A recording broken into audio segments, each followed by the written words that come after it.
Hata kama una hasira namna gani, chunga unachosema, chunga unachofanya. Hasira inaweza ikakufanya ukawa mkali, ukaanzisha ugomvi, ukazungumza kitu chochote, hujali uko na nani, umezungukwa na nani, hujali, ni hasira. Unasema niache, nimekasirika, ameniuzi. Sawa, unauza kesho yako bila wewe mwenyewe kujua. Huo ugomvi na hiyo hasira, thamani yake ni kubwa kiasi gani unataka kubadilishana na kesho yako? Kesho yako ni kubwa, ndio maana inawindwa. Kesho yako ni kubwa, inategemewa na watu wengi. Unajua maana yake nini? Maana yake ni kwamba ukiwa na hasira hujui cha kufanya, chochote tukitaka tukuja.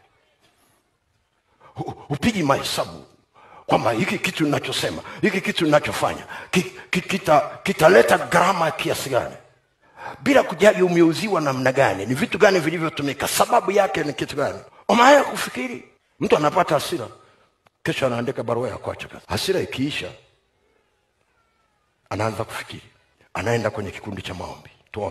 Tuombe nini? Wanirudishie kazi. Walikufukuza? Hapana, mimi niliandika. Sasa kwa nini uliacha?